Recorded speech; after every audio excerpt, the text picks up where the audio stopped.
अस्सलाम वालेकुम प्यारे बच्चों। तो आज हमारा जो टॉपिक है लेक्चर का इन इंडस्ट्रियल केमिस्ट्री, तो वो है मैन्युफैक्चरिंग ऑफ यूरिया। ठीक है, यूरिया का ये फार्मूला है और यूरिया की इम्पोर्टेंस से तो आप वाकिफ़ ही हैं। आप जानते ही हैं कि हमें प्लांट्स की ग्रोथ के लिए और ज़मीन की फर्टिलिटी के लिए फॉर जर्मिनेशन ऑफ सीड्स किसकी ज़रूरत होती है? यूरिया। और हम प्लांट्स में इस यूरिया डालते हैं, वो चाहे नेचुरल फार्म में हो या सिंथेटिक फार्म में हो, दोनों हम डाल रहे होते हैं। लेकिन नेचुरल हमारे पास इतनी ज़्यादा नहीं है और डिमांड बहुत ज़्यादा है यूरिया की, तो उसके लिए हम इंडस्ट्रियल स्केल पर यूरिया की सिंथेसिस करते हैं। जो किसकी उससे आई थी सब फर्स्ट टाइम सिंथेटिक यूरिया किसने बनाया था? आप लोगों को याद होगा, ऑर्गेनिक केमिस्ट्री में हमने पढ़ा था। ऑर्गेनिक वाइटल फोर्स थ्योरी की रिजेक्शन के लिए किसका वर्क था? फ्रेडरिक हुलर का वर्क था, जिसने फर्स्ट टाइम सिंथेसाइज किया था यूरिया को फ्रॉम इनऑर्गेनिक स्टार्टिंग मटेरियल। यानी ऑर्गेनिक को मटेरियल को भी नहीं लिया था, ऑर्गेनिक कंपाउंड्स को भी नहीं लिया था, बल्कि इनऑर्गेनिक मटेरियल को लिया था एज ए रॉ मटेरियल, और फिर उसने उससे यूरिया यानी ऑर्गेनिक कंपाउंड बनाया था। ठीक है, तो यूरिया जो है, इसको यूरिया या दूसरा जो इसका केमिकल नेम है वो कार्बामेमाइड है। ठीक है, जिसमें दो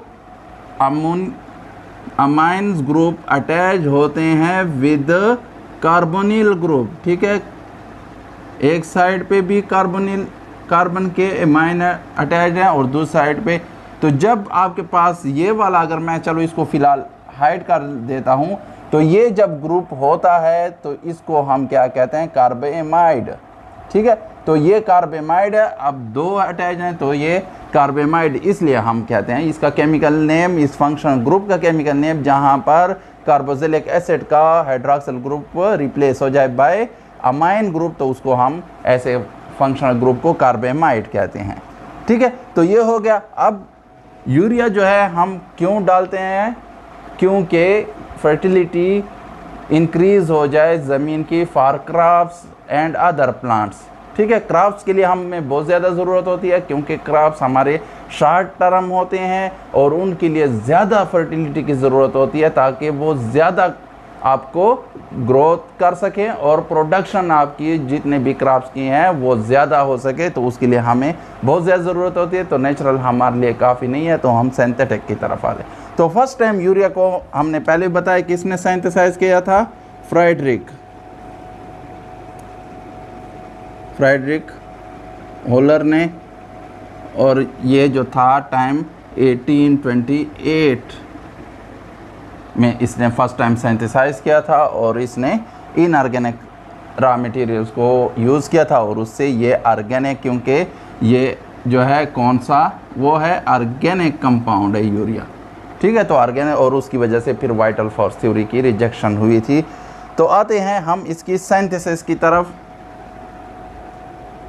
तो सिंथेसिस में सबसे पहले हमारे पास, अगर हम सिंथेसिस से पहले हम डिस्कस कर लेते हैं इसकी कुछ और प्रॉपर्टीज़। ठीक है, इसकी फ़ायदा क्या है ज़मीन में ज़रख़ेज़ी बढ़ाने के लिए? एक तो ये है कि ये जब भी हम एज ए ग्रेन्यूल हमारे पास मौजूद होती है सिंथेटिक तौर पर, तो जब हम इसको क्रॉप्स में डालते हैं यानी सॉइल में हम इसको डालते हैं, तो ये वाटर में सॉल्युबल है, तो वाटर में सॉल्युबल होकर एब्ज़ॉर्ब हो जाते हैं इन सॉइल, और फिर पीछे कोई साल्ट रेजिड्यू नहीं छोड़ती हैं, बल्कि एज ए होल ये एब्ज़ॉर्ब होकर और फिर प्लांट में एब्ज़ॉर्ब होकर प्लांट की ग्रोथ में ये हमें फ़ायदा देती हैं।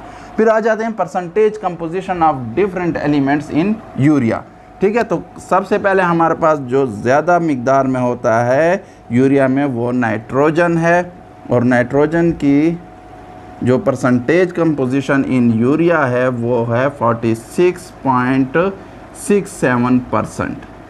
ठीक है, फिर उसके बाद सेकंड वन हमारे पास जो आ जाती हैं वो ऑक्सीजन है, सबसे ज़्यादा परसेंटेज के लिहाज से इन यूरिया। तो ऑक्सीजन जो है वो है 26.67% ऑलमोस्ट। ठीक है, फिर इसके बाद हमारा जो मेन वो है ऑर्गेनिक कंपाउंड के लिए कार्बन, तो कार्बन की 20% बाय कंपोजिशन इन यूरिया। ठीक है। और फिर लास्ट में क्या है, यहाँ पर हाइड्रोजन भी प्रेजेंट है। तो हाइड्रोजन की जो कंपोजिशन है परसेंटेज इन यूरिया, तो वो है 6.66%। ठीक है। तो ये तो हो गए हमारे जनरल इंट्रोडक्शन ऑफ यूरिया। अब आते हैं इसकी हम असल टॉपिक की तरफ, यानी सिंथेसिस की तरफ, मैन्युफैक्चरिंग की तरफ या प्रिपरेशन की तरफ कि यूरिया को हम इंडस्ट्रियल स्केल पर किस तरह बनाते हैं, उनके रॉ मटेरियल्स, फिर रॉ मटेरियल्स की प्रिपरेशन, क्योंकि प्रिपरेशन भी बहुत ज़रूरी है। हम रॉ मटेरियल जो अगर ले रहे होंगे तो उनमें कुछ ऐसे होंगे जो बहुत कास्टली होंगे, तो उनको हम वही इंडस्ट्री में प्रिपेयर कर रहे होते हैं ताकि हमारे कास्ट लो हो जाए, बहुत ज़्यादा ना बढ़ जाए। तो रॉ मटेरियल जो हैं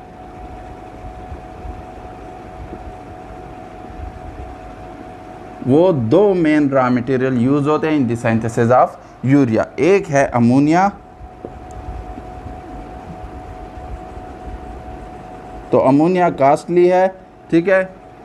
फार्मूला क्या है केमिकल, NH3 नंबर 1। और नंबर 2 जो है हमारे पास वो क्या है, कार्बन डाइऑक्साइड। ठीक है। तो पहले हम इन दो को प्रिपेयर करते हैं इंडस्ट्रियल स्केल पर। तो सबसे पहले जो है हमारी प्रिपरेशन ऑफ अमोनिया।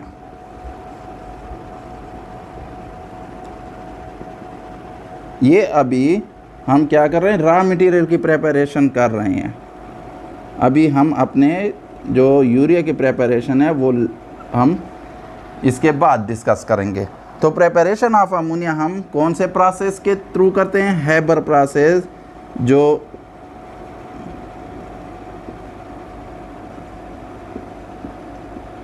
ठीक है। इसमें हम नाइट्रोजन और हाइड्रोजन के दरमियान रिएक्शन करते हैं in the presence of iron as a catalyst, and temperature जो है वो 450 सेंटीग्रेड तक रखते हैं और प्रेशर जो है वो 200 एटमॉस्फेयर रखते हैं। और आयरन जो है वो एज ए कैटलिस्ट यहाँ पर यूज़ होता है। ये रिएक्शन रिवर्सिबल है, ठीक है। तो इसलिए हम जो है ये प्रेशर और टेम्परेचर हाई रखते ताकि फास्ट हो जाए और हमारे पास ज़्यादा मिक़दार में अमोनिया आ जाए। ये गैसेस फॉर्म में बन रहे थे, फिर इसको हम कूल डाउन और लिक्विड में कन्वर्ट कर देते हैं, ठीक है।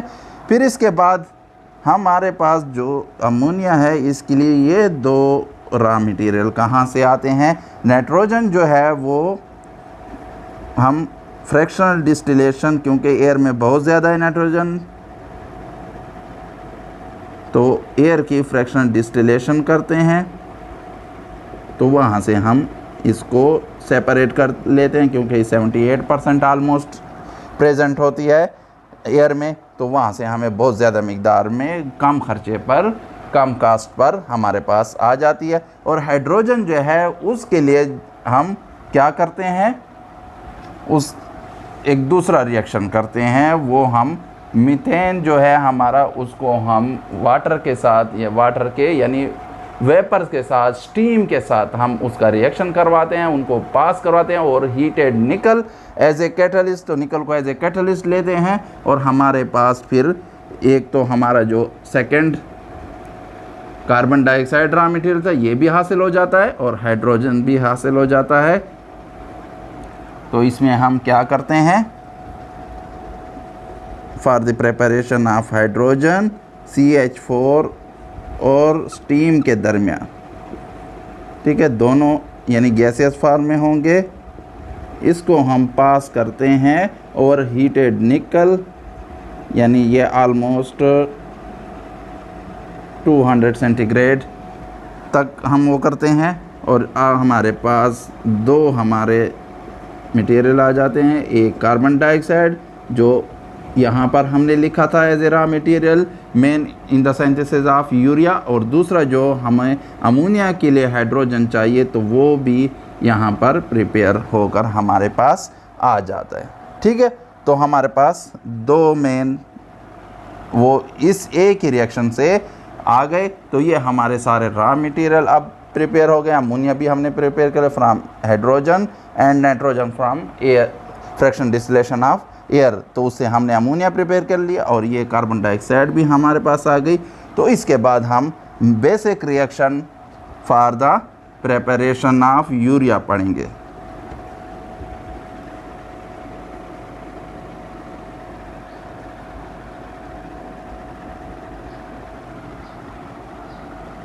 बल्कि मैं ये सारा साफ कर देता हूँ ताकि ये ही उस पर पूरे रिएक्शन आ जाएं हमारे और आपको स्टेप बाय स्टेप समझने में इजी फील हो। तो पहले हम क्या प्रिपरेशन करते हैं,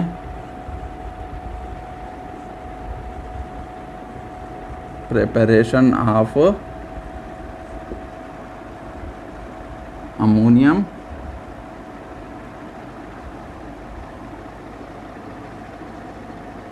कार्बामेट। तो जब हम यानी ये पहला बेसिक रिएक्शन है इन द सिंथेसिस ऑफ यूरिया, तो उसमें हम अमोनिया प्लस कार्बन डाइऑक्साइड को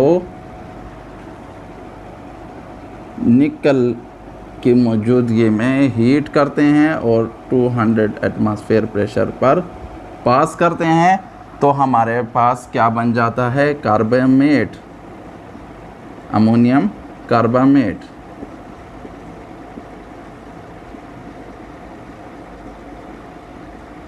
ठीक है, असल में ये आयनिक बॉन्ड, इस पर पॉजिटिव चार्ज एंड इस पर नेगेटिव चार्ज आ जाते हैं, लेकिन हम कलेक्टिवली इसको इस तरह शो करते हैं। और फिर इसी उसको अब सेकंड स्टेप जो हमारा होता है वो है प्रिपरेशन ऑफ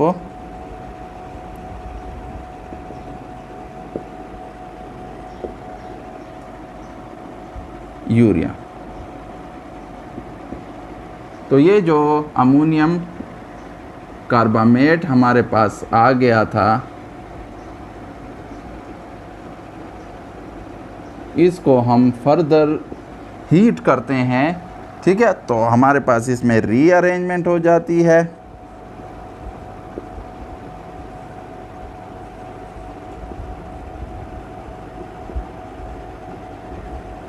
इसको हम हीट करते हैं और हीटिंग के बाद अमोनियम कार्बामेट में रीअरेंज होकर हमारे पास क्या आ जाता है, कार्बामाइड या यूरिया। ठीक है, तो ये हमारा क्या प्रिपेयर हो गया, यूरिया। ठीक है, अब इस यूरिया ये हमारे पास जो आते हैं ये लिक्विड फॉर्म में होती है। ठीक है, अब इसको लिक्विड फॉर्म से हमने क्या करना है, कंसंट्रेटेड करना है और ग्रेन्यूल फॉर्म में ले आना है। ठीक है, तो सेकंड थर्ड स्टेप जो होगा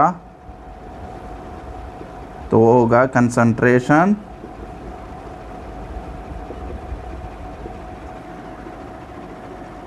एंड